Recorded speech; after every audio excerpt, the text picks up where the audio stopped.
All right. Welcome to TJ's Soapbox. Hey, TJ.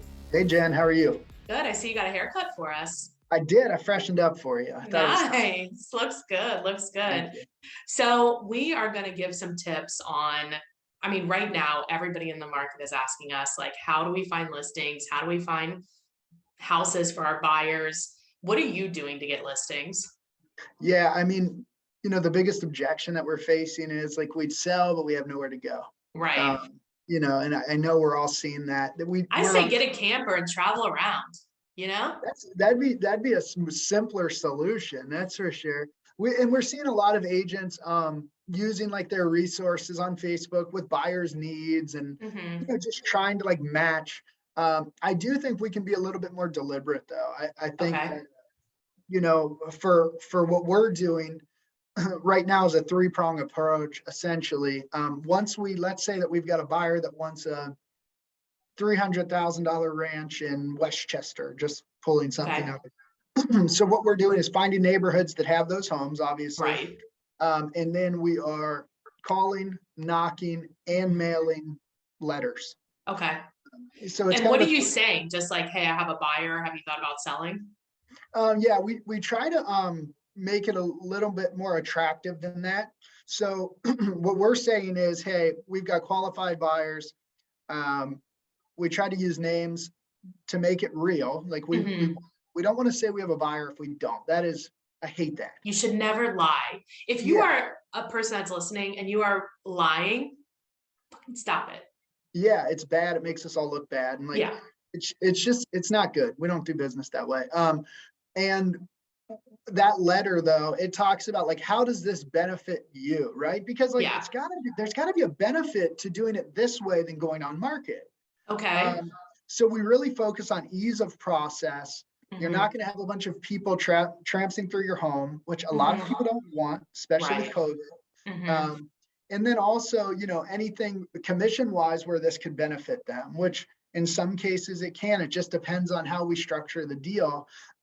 So we really want to focus on the seller, not what our buyer needs. It's about how can this I help really you? like that because I think you had mentioned that too when we did the podcast on writing like the love letters. And Yes, you had yes. made a great point, and it's the same point of okay, if you're well, in some states it's banned now, but if you were going to write a letter, instead of focusing on the buyers, focus on the sellers. And I think that's a really duh approach, but it's Yeah. like, we don't think about it.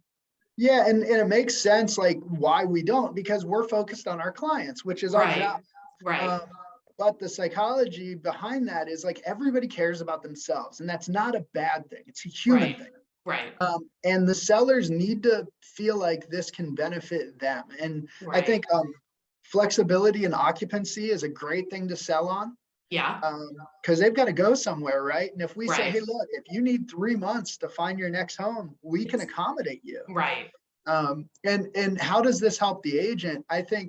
You're talking realistically up to three sides where you're going Yeah. to get your buyers, you're going to get the sellers, and you're going to Hmm. get the sellers when they buy. Right. So this is a great way to like get three deals in one Well, and shot. I think it also, what it does too, is it demonstrates your professionalism. It demonstrates your ability to seek out rather than like being proactive rather than being reactive. And I think that's something that's missing in our industry. Oftentimes, people just do the three P's like put a sign in the yard, put it on the MLS, pray to God it sells, or whatever, right? Yeah, And this yeah, is like, well, we'll just wait. A lot of buyers, people that represent buyers are like, well, there's nothing on the market. Well, this is like we are actively doing something. And so it could definitely end up in some listings. It could definitely end up in some houses for your buyers, right? But it yeah. also could help the buyers readjust what they're looking for and maybe come to reality as well. So it's even if they don't buy that house, it's still not a loss. Yeah, and think about it this way too. Like, let's say you send out 200 personal letters. Now, just a quick kind of tip that we've learned. You've got to handwrite the addresses if you want them Yeah, to open the letter. It's right. annoying. But for $116, you can reach 200 houses.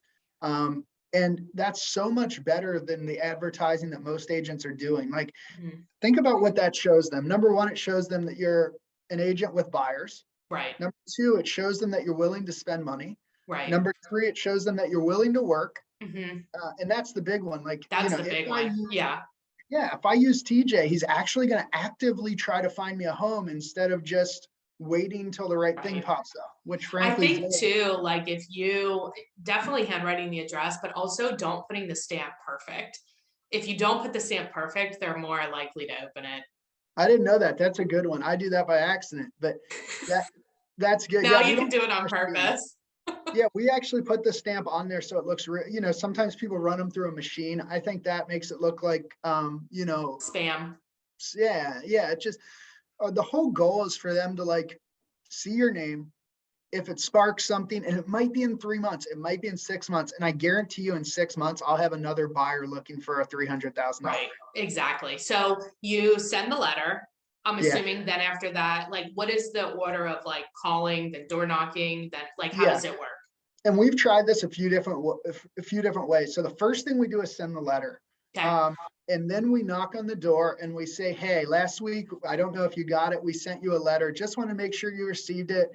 If you have any interest.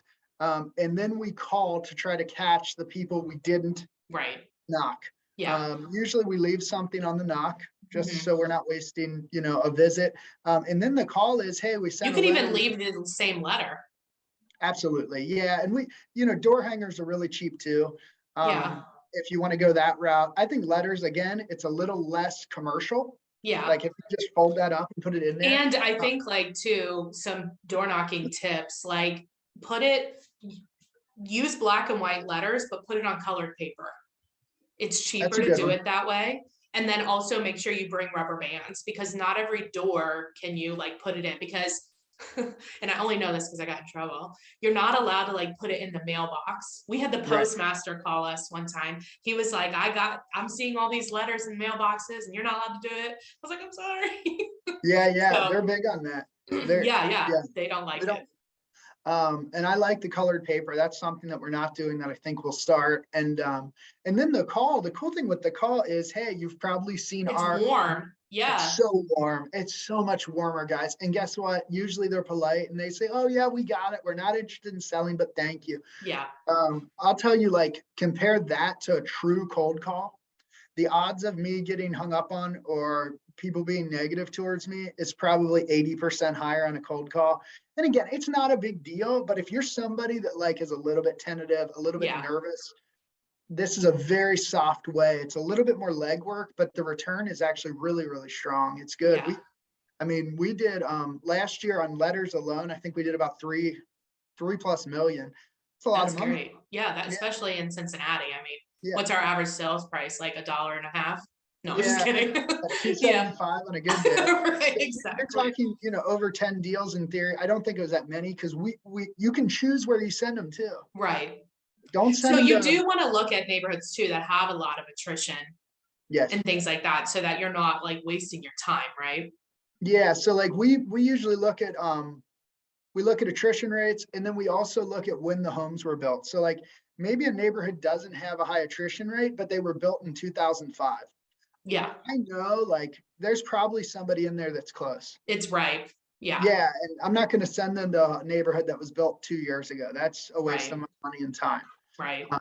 But yeah, these are just like, again, the above and beyonds, right? That can take you from 20 deals to 30 deals Yeah. or, and it's not hard.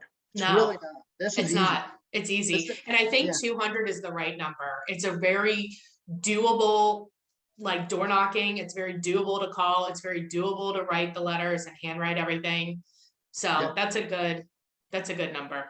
yeah. And, that's something, and this is something like, if you guys are doing this and you found something works, like this is where we need to share, Yeah. how to make this better. And like, I've learned a couple tips just on this call. Like, that's the cool thing. If we do get the mindset, like we're not competing against each other, because No. so many houses, guys. Like I mean, we we call used that, to cold call. There would be on our team, we would cold call in the same room from the same list, and one person would get the appointment and the other one wouldn't. We were using like the same script. I mean, it doesn't matter. Like some people are going to like you better. Some people are going to like me better. And that's just how it works. And it's fine. yeah, We're yeah. not competing at all. Yeah, and I think that mindset of that abundance mindset, Yeah. it makes it so much easier. You And if you you're doing it find, together, you can just like I had a friend that we would door knock together and everything we got, we just did it together. yeah. Like it's fine. Oh, and door knocking is so much better with somebody else. I Yes, mean, do you can it. laugh, you can joke. I mean, you can kill an hour, 2 hours, like, and it feels like 10 minutes. You do it by yourself, it feels like 2 hours. Right, It's a different world. exactly. Yeah. Exactly. Um, yeah, so those are just some like little tips that I think can really take your business, especially if you're doing 10, 12 deals a year, like you can double your business. Right.